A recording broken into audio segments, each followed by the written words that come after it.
Good afternoon, everyone, and welcome to the Northern Beaches Local Planning Panel meeting for Wednesday, the 7th of May. My name's David Crofts, and I'm the chair of this meeting, and I'll shortly introduce the other panel members.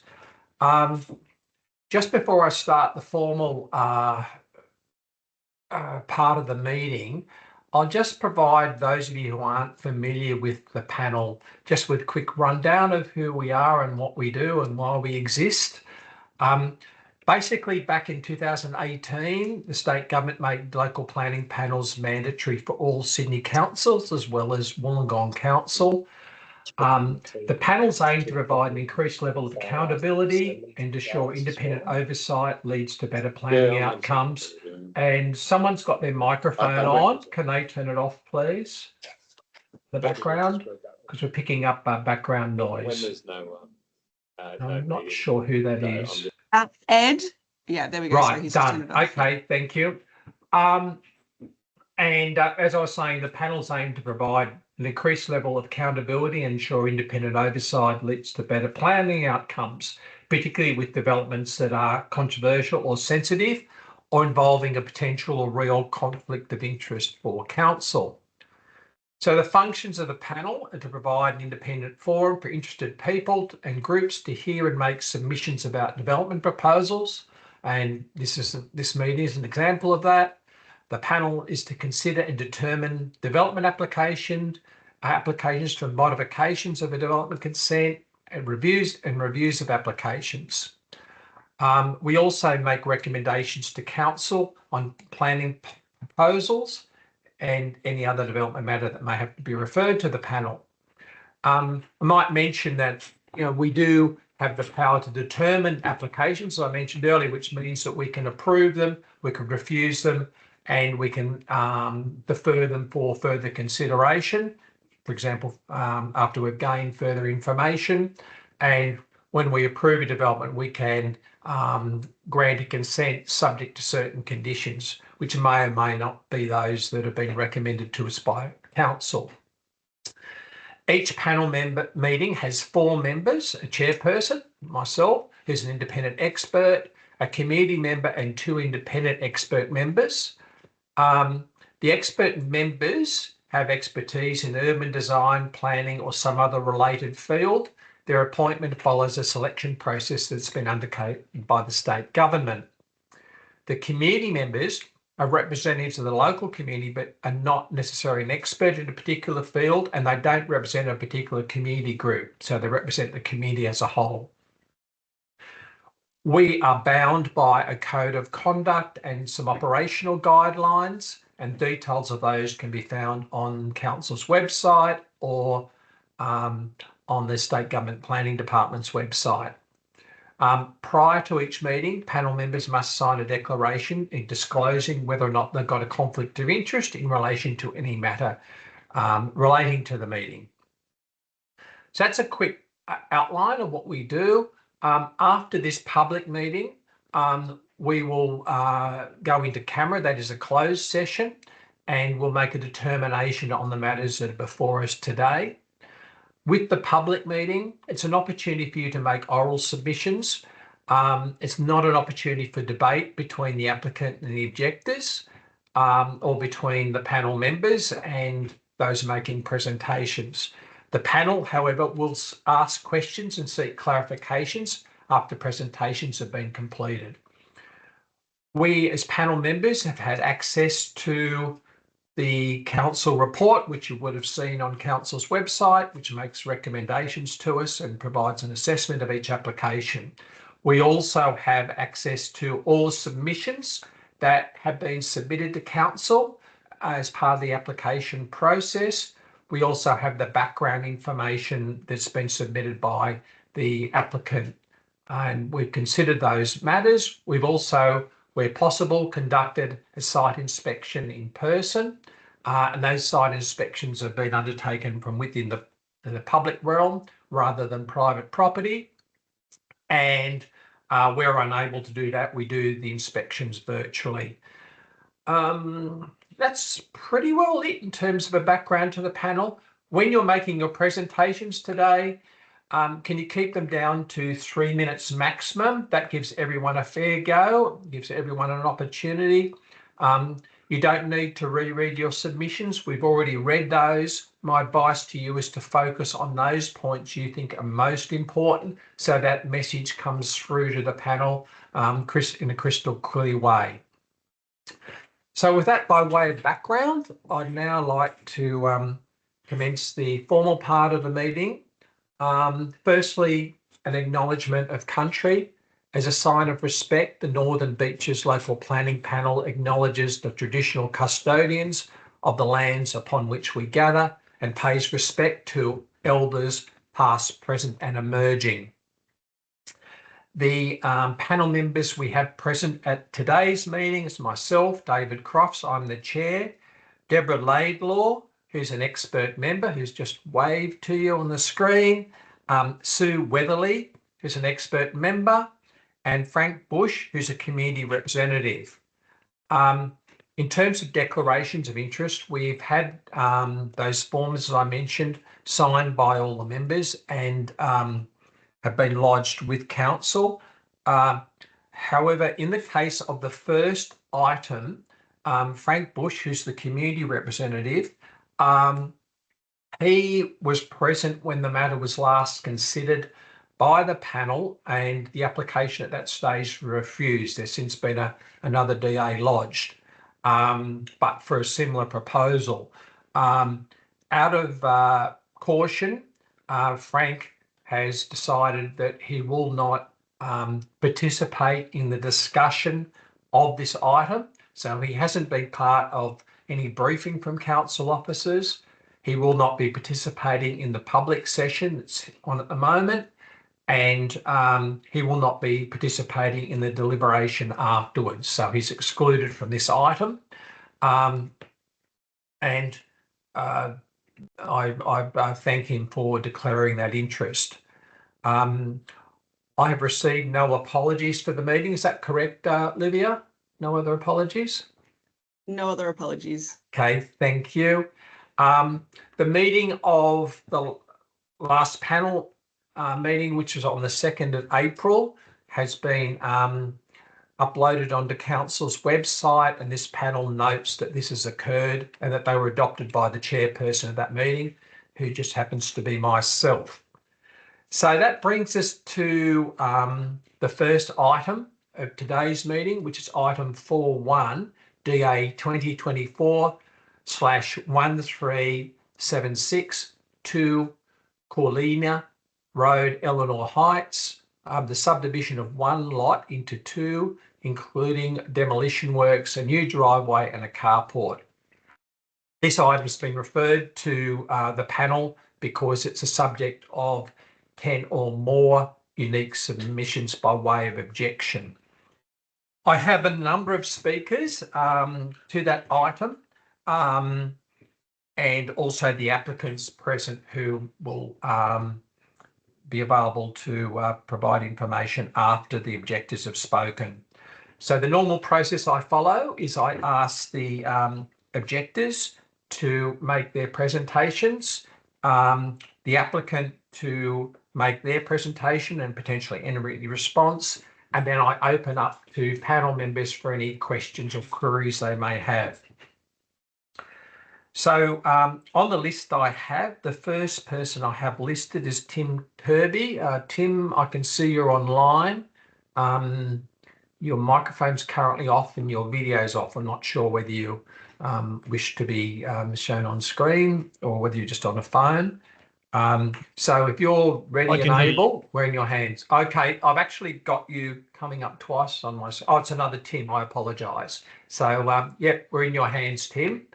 So if you'd like to make your presentation, please go ahead.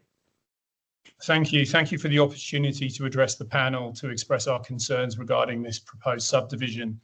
We live at 5A Corlina Road, which is located immediately to the east of the site. Our property is not shown on the subdivision plans, but it is on the boundary identification survey. From this, you'll note that we're sited in very close proximity to the indicative dwelling, much less than 9 metres. You'll also note from the assessment report that our property is on a subdivided lot. The applicant for that subdivision was the same as the applicant for this DA. The topography of our property is of a similar gradient to 7 Coolina Road, but it doesn't fall as steeply, thereby numerically complying with DCP Control B2.2. Despite having a lesser gradient, we can provide testament to the landslip and stormwater issues that will arise on the site should this subdivision be approved. As you'll see from the photographic evidence submitted in our objection and submission to the panel, we have significant landslip damage occurring along our western boundary, close to where it abuts the site. This will be exacerbated by excavation and additional built form in this location. Not only would this present risk to life and property for us, but we know that future occupiers of any dwelling on Lot 2 would be faced with the same issues that we now have to live with. Since buying this property 4 years ago, I've had to spend over $150,000 on remedial work to deal with problems due to site instability. Frankly, I wish I'd never bought the property. In summary, the subdivision created to allow for our dwelling to be constructed should never have been permitted. As highlighted in our submission to the panel, we're very confused as to why all previous applications for the site have been refused, due largely to the topographical constraints of the site, but this application is being recommended for approval. DCP Control 2.2, B2.2 clearly states that a person shall not subdivide land if the allotment has a slope in excess of 30%, and the control does not provision for a variation. The assessment reports a 37% slope between the highest and lowest points of Lot 2, which clearly exceeds the requirements of the control. A merit assessment which justifies this breach, based on sterilising a large section of the lot in creating a restricted area, acknowledges that this part of the land is unusable and should not be included within the site calculations. This constraint and the lack of unusable area on the site was a key aspect of the previous reasons for refusal, as detailed in our submission. A total of 9 of the previous refusal reasons have not been overcome, and most of them are in relation to the topography of the land. It's requested that the panel refuse to propose the subdivision DA and acknowledge that given the site constraints, which cannot be overcome, no additional information, amendments or conditions can address the fact that this site does not include enough usable land to accommodate a subdivision.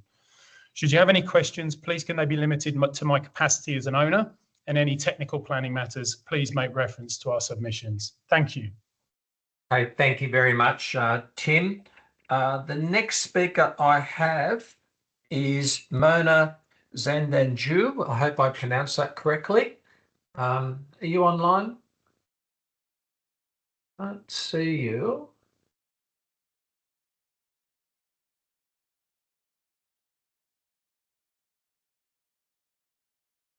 Okay, what I might do is I might ask Liv if you could just try and find out what's happened to Mona, and we'll move on to the next speaker on my list who I can see is there. Is it Rosina, sorry, Mortova? Sorry, I probably mucked that one up well and truly. Yes, can you hear me? Yes, thank you. Yes, Molitorova. Okay, I was hoping to talk to speak after Lee Bennett, my neighbor, but yeah, I will continue.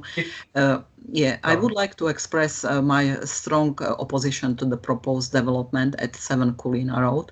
This proposal is yet another attempt to push forward a subdivision that has been previously rejected or withdrawn. Southern part of the property proposed for subdivision exhibits clear signs of instability. Several trees grow at unnatural angles, indicating underlying movement. The land falls within hazard zone 1, where failure is considered almost certain. In addition, excessive earthwork would impact on instability on the steep terrain, potentially worsening condition for surrounding properties. Of particular concern is the proposed Lot 2 dwelling, where structural feasibility remains questionable. Updated master plans L07 and L08 indicate that dwelling levels rely on a slender slab structure without structural beams. Given the 8.5 building height limit, The proposed garage would require further excavation beyond the level 43.8 as shown on the updated drawings, increasing the depth of excavation and further destabilizing the site. And I believe also that driveway profile as shown now will change because structure is not shown there, and as you see, car would not fit to the garage. Since completion of subdivision at number 5 Kulina Road by the same builder, Mr. Yanni, neighboring properties, including ours, have suffered worsening water drainage issues. Rainwater is consistently flows down the hill along the boundary with number 30, causing damage to the driveways and retaining walls. Despite our efforts to mitigate the impact through drainage installation, the issue persists, resulting in flooding on our lower level. This ongoing water management issue demonstrates the failure of previous development to account for the site natural hydrology. Further subdivision will only increase the burden on surrounding property owners, who may be forced to fund additional drainage and retaining wall reinforcement on their own expense. The owner, Mr. Yanni, has repeatedly changed geotechnical engineers in apparent attempt to obtain more favorable reports. However, the land conditions remain unchanged, unstable, environmentally sensitive, and unsuitable for proposed development. Furthermore, when we were approached with a request to allow an easement on our property, which is already burdened with 2 easements, we refused. The continuous push for the subdivision disregards the significant environmental and financial consequences for the existing residents. We believe that proposed Battle Axe subdivision at 7 Kulina Road is inappropriate for this location. If approved, it would create a financial burden for neighboring property owners due to additional drainage requirements and potential structural reinforcement. For all that reason, I urge Council to reject DA 2024/1376 and uphold the principles of responsible development that protect the integrity and stability of our community. Thank you. Thank you very much. I now note that Mona Yazdanju is online. Can you wait a moment? Oh, yes, there you are. The screen's moved around. Mona, your microphone is turned off and it's now on. Would you like to make your presentation, please? Thank you so much for giving us this opportunity. So I'm the resident of number 2 Yungay Place at North Narrabeen. Majority of the points was covered by Mushka. Thanks for that. I just want to add these comments that we already put it in our submission that there is an easement in my property, which is it's a council easements, and all this storm water is coming through my property, which is right next to my veranda. So at this stage, I don't think that easement has much capacity to add any more storm water to that ones, because when there is a like a heavy rain, all these waters I can see it's coming, the wall is too low that is coming to my property. And in addition, I found that there are some other water pass through to the rocks, which is right on top of my property, and it's ended up with 7 Kulina properties at the top. So if there is any construction or any other adding storm water management or easements at the top, I don't think that easement in my property can tolerate that pressure anymore, because it's affected the managing hours. And as I said, it's right next to our veranda, to the piers, and very close to our piers of the property as well.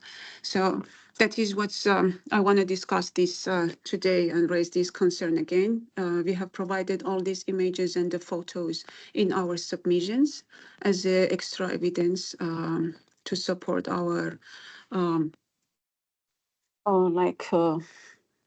comments and submissions.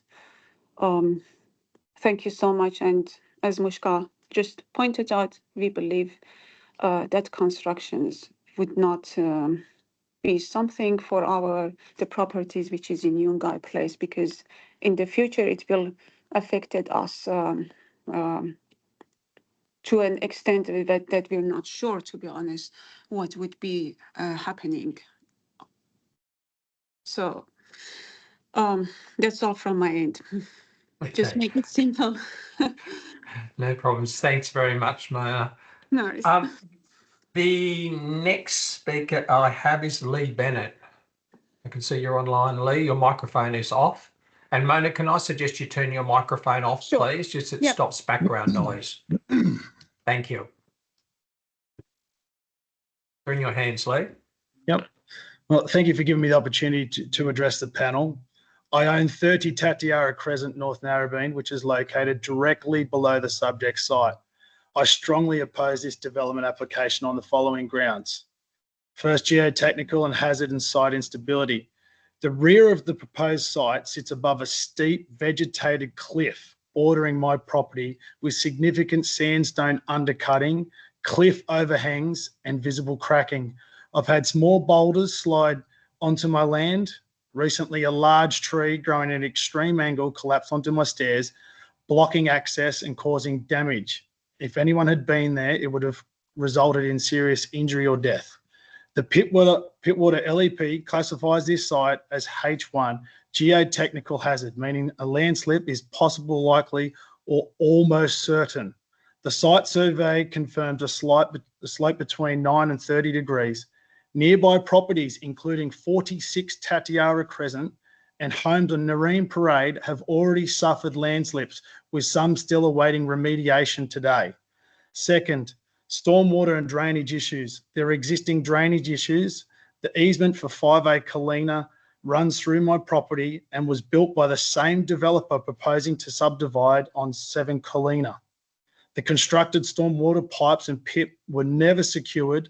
Major issues were received. I now face regular water runoff into my property.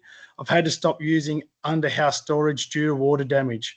Approval of this DA would exacerbate stormwater issues by increasing hard surfaces and ground disturbance, placing downstream properties like mine at even greater risk. Third, overdevelopment and non-compliant. This application proposes a Battle Axe subdivision that prioritises financial return over site safety and suitability. The developer is also responsible for the dwelling at 5A Kalina Road, which is already experiencing structural movement. Alternative subdivision options, such as a duplex on the existing dwelling footprint, would avoid disturbing hazardous rear land. These were not explored. Fourth, inconsistency and repeated refusal. This is the fourth application for this site. This same slope exceeded previous thresholds and was rightly refused. The land itself hasn't changed, only the wording used to justify it. Approving it now would ignore both planning and policy and prior decisions. Finally, the panel's duty of care. The panel must be absolutely satisfied there is no threat to life, property, or the environment. Please reflect on photos figures 8 and 9 in my submission. This site is unstable, hazardous, and ill-suited to the subdivision proposed. The risks to life, property, and the environment are well documented, including visual evidence submitted by the community. No changes in reports or wording alter the physical facts of the land. I respectfully request the panel refuses DA 2024/1376 in full. Thank you. Thank you very much, Lee. Lee is the final speaker amongst the objectors. The next person I have is Joe Vestico. Joe, are you available to respond or I am. Thank you, Mr. make Chairman. a presentation, Panel please? members, yes, indeed. Thank you for the opportunity. Obviously, as the applicants, we concur with the recommendation. One thing that should be made clear is that the recommendation has resulted from very exhaustive consultation and investigation and pursuit of resolving the concerns that have been raised by the neighbours that have been reinforced by the council to us. That means that what is now before the council is an exhaustive amount of supporting documentation, which was not provided as part of the previous applications, and understandably, those applications were rightly refused. In terms of the geotechnical issues and stormwater, they are obviously concerns that are well expressed by the neighbours, and we don't deny that there are or are not issues. However, the suggestion that the applicant shopped around for a favourable geotechnical report is grossly inaccurate and offensive with respect. There are two geotechnical reports that have been prepared for the site. Both of those support the suitability of the site for subdivision and also make recommendations as to appropriate construction techniques to be adopted for any future dwelling house. At that point, then, a detailed design will be required by the structural engineers in consultation with the geotechnical engineers in appreciation of the geotechnical attributes of the site. The reason there's a second geotechnical engineer, just for the neighbours' comfort, is that the original geotechnical engineer has retired, and therefore we have obtained the services of a well-known local engineer. As to stormwater, we agree that there are issues at the moment. However, what is happening at the moment is all the stormwater is discharging onto the lower properties in an uncontrolled manner. It simply follows the shallow stratum, follows the rock shelf, and follows the natural topography into the neighbouring properties downhill, and that is an inevitable consequence of the topography. What, however, is proposed is for the stormwater to be collected, retained, detained, and then discharged via an easement through to the downstream street below. There is also a secondary mechanism which is proposed. There's actually secondary and tertiary protection measures as part of the stormwater management, which includes rainwater tanks and also a secondary absorption in the event of a peak surcharge.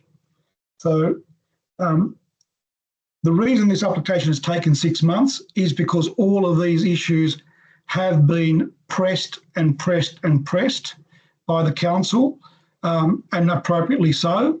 And we've provided the information to the satisfaction of all of council's internal departments, the ecologists, arborists, geotechnical, drainage engineers, traffic engineers.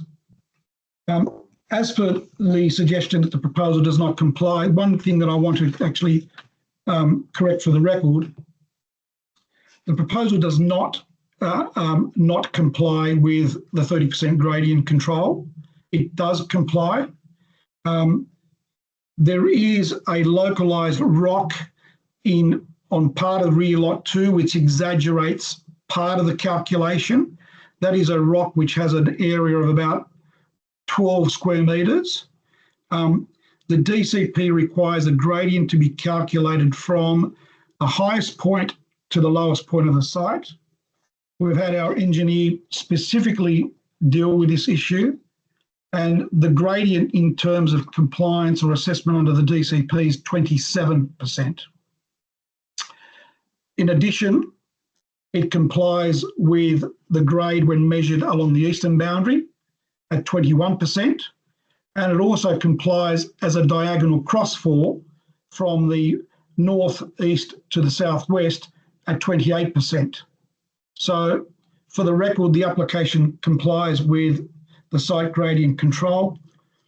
As a panel would know, the EP&A Act under Section 415 notwithstanding does require for any control to be applied flexibly as long as the objectives of the control have been satisfied, and we submit that the objectives have clearly been satisfied. As you'll see in the report, the proposal complies with all of the DCP controls, all of the LEP controls, and as a senior commissioner in a recent decision in Gunnewater Bay versus Sutherland Council, which unfortunately I was on the losing side of, the court has found that if a proposal complies with the development standards and controls, then it must be assumed that it also therefore satisfies the objectives.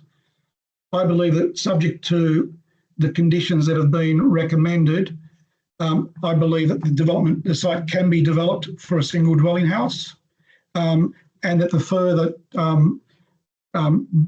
checks and balances will take place at the next stage of construction, which would be the dwelling house.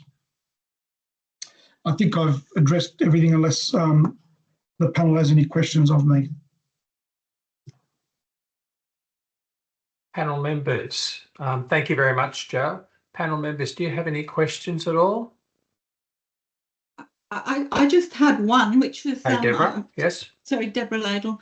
We're just intrigued why you've included the suspended slab in the proposed lot 2, when that might constrain future design of the proposed dwelling house. Thank you, Deborah. Our preference would be not to have the slab constructed at this stage, because you are right, it does limit the flexibility of the levels of the house. But it's generally this council's practice to require the parking slab to facilitate the construction and material handling of the future house construction. So it's a double-edged sword. So our preference is that it terminates at the boundary. Boundary of lot, the front lot. Well, at the prolongation of the southern boundary of lot 1. Okay. Okay. That's your preference. That would be our preference, and then the parking slab can then follow as an integral part of the house design as a next stage. Okay, thank you. Can I just extend Deborah's question there? The geotech report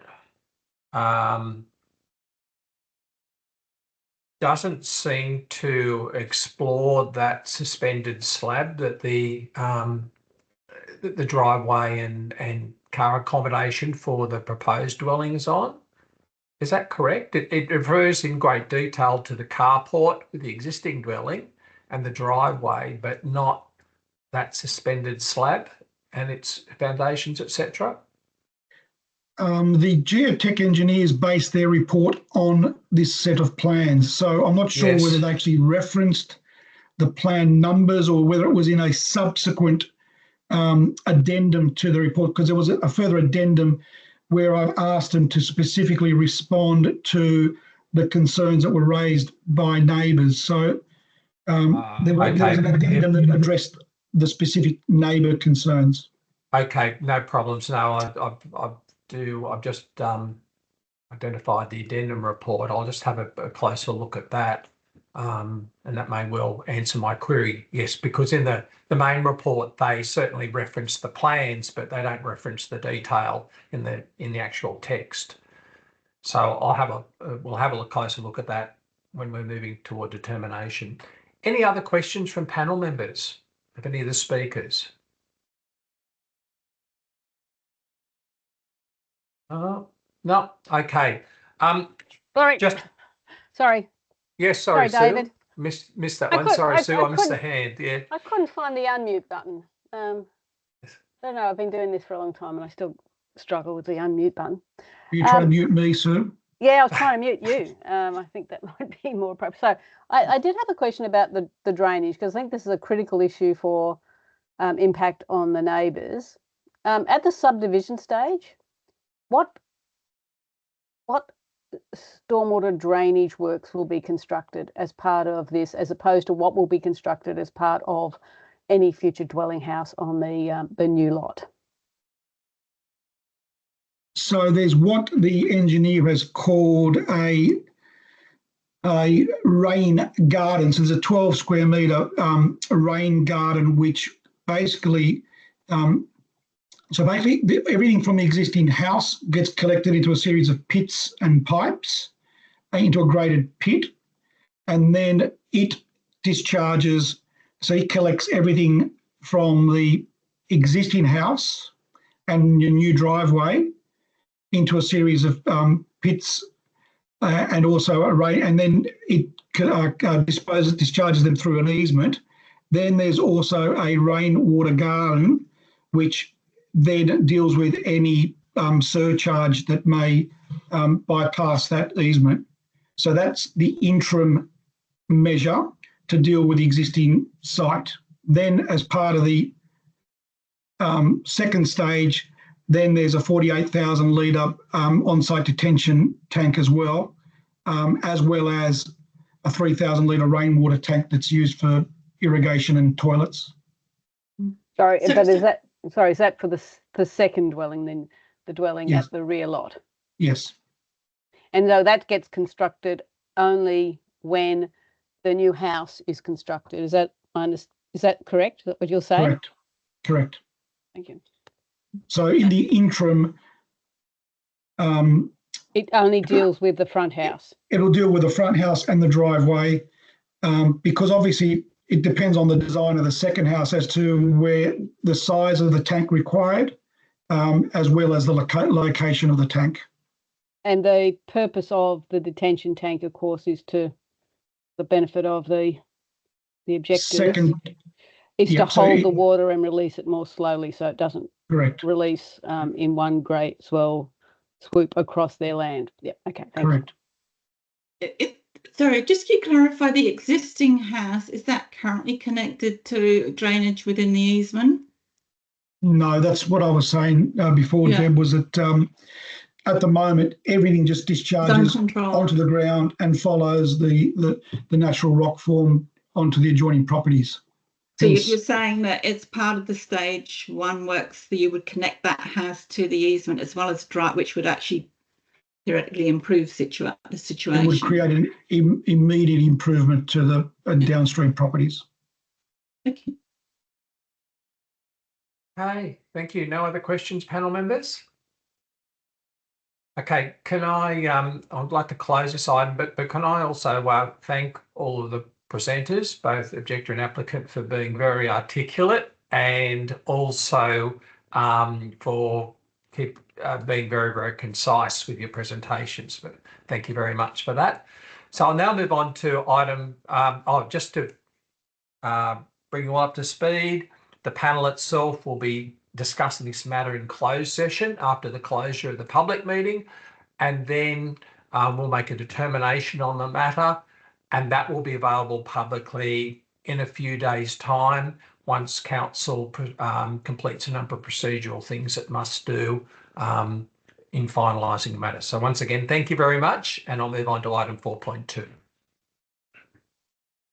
So item 4.2 is DA 2025/0177, 150 Fisher Road North, Cromer, which is the construction of a digital scoreboard.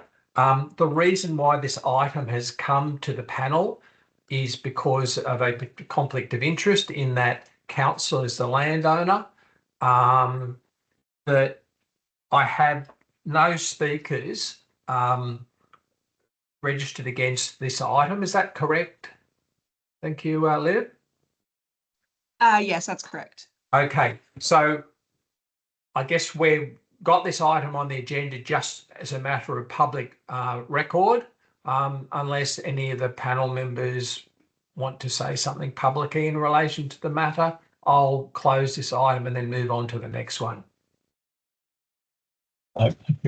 Once again, thank you very much, and we'll move on to the final item in the public session, which is item 4.3, which is DA 2025/0317, 38 Undercliff Road, Freshwater, the subdivision of one lot into two.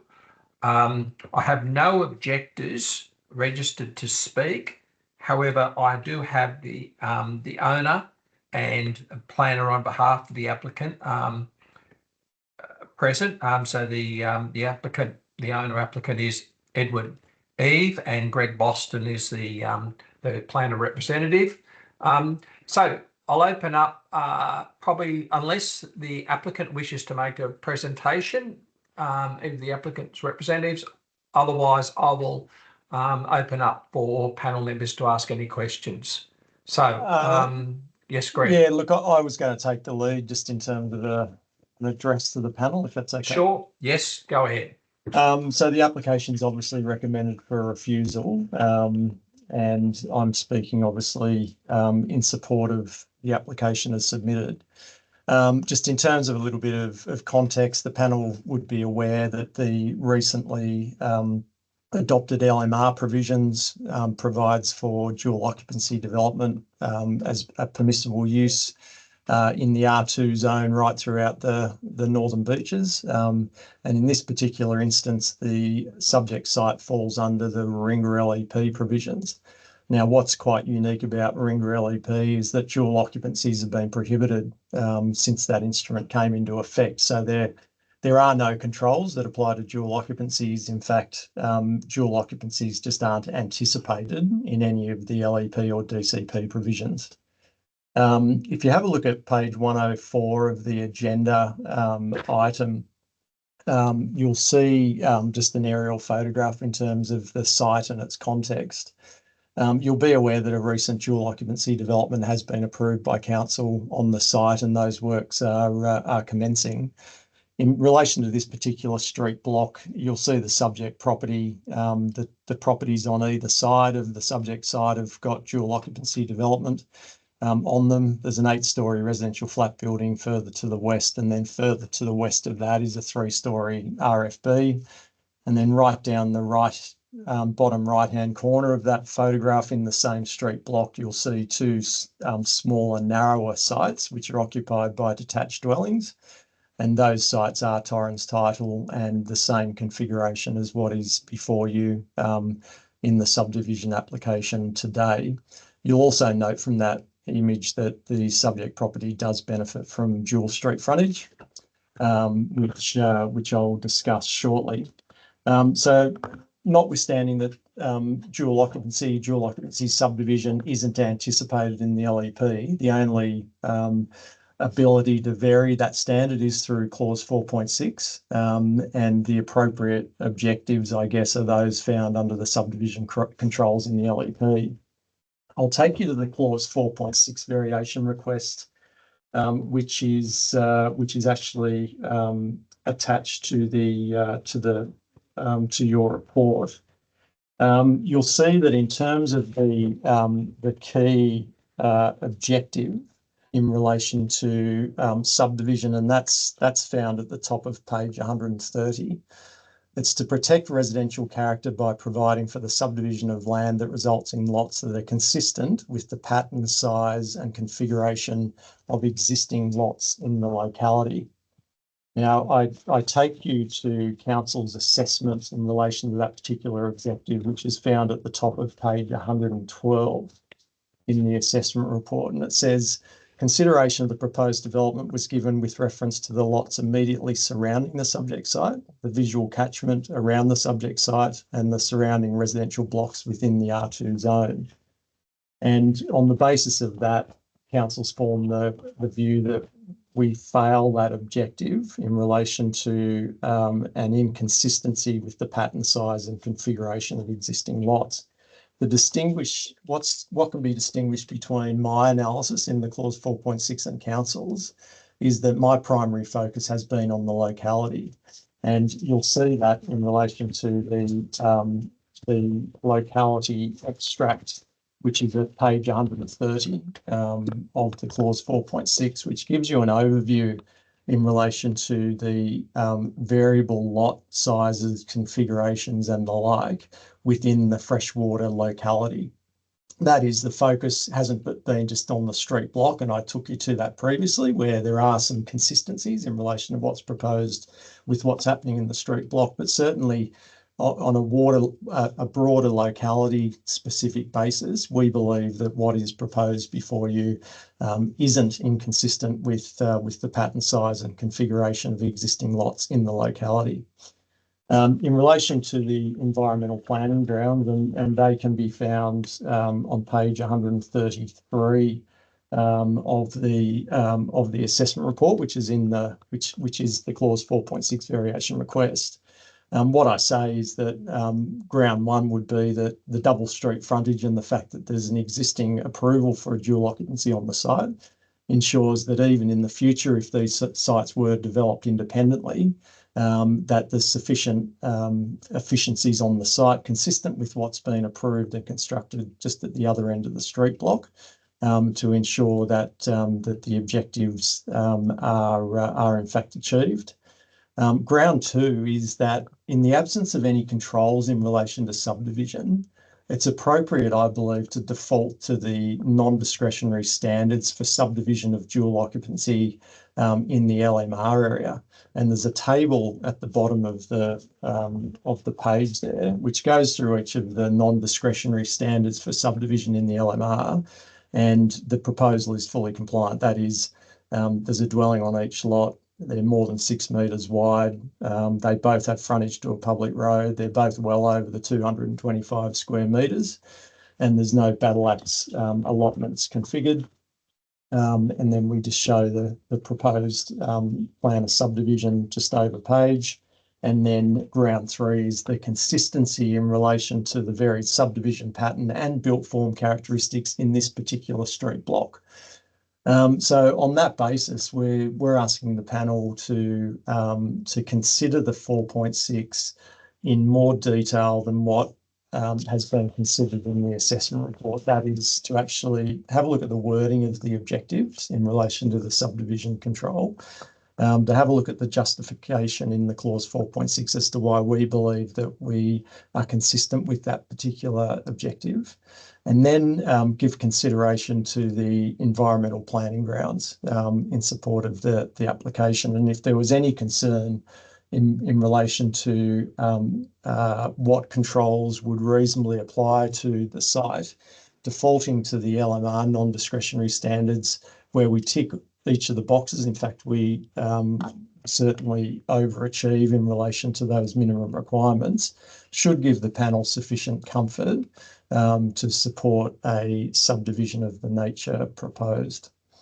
Apart from that, I'm really just here to answer any questions that might arise. There was one objection in relation, or one submission. It was from a neighbour. It's not an immediate neighbour. They were just raising concern in relation to access from the laneway. There was no objection per se in relation to the subdivision topology proposed. Okay, thank you very much, Greg. Panel members, any questions? Just one. Greg, are you saying that the lots to the east, the ones you referred to, they're all what size are you saying they are? The Torrens lots you referred to? Yeah, so back on, you look at page 104. There's an aerial photograph. Yeah, the 50 and 50 and 52. 50 and 52. What size 50, are you saying 52. they are? Yeah, so they, in terms of allotment width and size, our proposed lots are larger than those, only because the geometry of the street block sort of tapers down towards the east. But council's position are, well, look, they were approved under a while ago, and they're not relevant to the consideration. But there's certainly no consistency in terms of residential densities or subdivision sort of size or geometry in the street block, and that's before you go to a larger sort of locality-based consideration. So what is proposed is not inconsistent with what is currently on 50 and 52, although 50 and 52 are detached dwellings, whereas ours are attached. And what that suggests is that even if one of these dwellings were demolished in the future, that consistent with what's approved and constructed on 50 and 52, that the sites could be developed in isolation, although that's highly unlikely to occur. Thank you. Any other questions? Sue. Yes, thanks, David. Just Greg, just so I've got it clear in my head. So my understanding is the DA you've obtained, or the consent you've obtained for the dual occupancy, is because you've been able to rely on the provisions of state policy. Correct. But there's no specific provisions in the state policy which permit the Torrens Tidal subdivision of a dual occupancy. Yeah, so how the LMR provisions, how they're structured is that other than dual occupancies, all the permissibilities under the LMR are restricted to the mapped area. But for dual occupancies, it's sort of just a statewide, if you're in the R2 zone, dual occupancies are permissible. So if you're in the mapped area in an R2 with a dual lock, the non-discretionary standards, which are at ground 2 in the environmental planning grounds, they apply to Torrens Tidal subdivision, but only if you're in the mapped area. This particular site is outside the mapped area, so you then fall into the local controls. But in this instance, Warringah LEP and DCP never anticipated dual occupancy, so there's no controls that apply strictly in relation to subdivision. So councils, yeah. Except the counter argument to that, Greg, is that this is subdivision of land, and therefore there are provisions in the Warringah LEP provisions which apply the subdivision of land. Yeah, so correct. I get what you're trying to argue, but look, the preeminence of focus in terms of planning rules. Yeah, look, I'm not arguing anything other than the minimum subdivision lot size provision in the LEP applies. Absolutely. Yes, Clause 4.6 is the variation mechanism. Absolutely, yeah. When you go through those steps in relation to what's proposed in terms of the objectives of the standard and the environmental planning grounds, that the proposal gets there in any event. Okay, thank you. And then the second sort of part of my inquiry is that, and clearly a strata subdivision would be available to you. Is there a reason you don't want to pursue a strata subdivision just for this site to deal with the separate ownership for this building? Yeah, so the original approval included strata subdivision. So the consent is for a dual lock and strata. The way that the dwellings have been designed, all the services are completely separate. So really the only thing that is common is that boundary wall. So for a whole lot of reasons in terms of marketability and just ongoing, I guess, management, there's a whole lot of benefit in relation to moving away from a strata scheme, which really only applies to to that dividing wall, to a separate title arrangement consistent with what's existing down at 50 and 52. And have you? Yep. So did you seek an amendment to the approval for the dual lock to remove the strata subdivision part of the approval? No, so look, that will still sit there, and then this Torrens Tidal subdivision will sit as a separate consent, and we always anticipated that there'd be a condition ensuring that the Torrens Tidal subdivision wasn't affected until after the occupation certificate was granted for the dwellings. Thank you. Any other questions from panel members? No, nothing? Okay, nothing else you're in from Greg or Ed? No? No, that's it from me. Okay. Thank you. Thanks for your time. Okay, thank you. And thanks very much for your input. That is the final public item that we have today for the panel meeting. So I'll now close that component of the meeting. Can I just ask, after everyone's logged on, for the panel members just to stay on, please?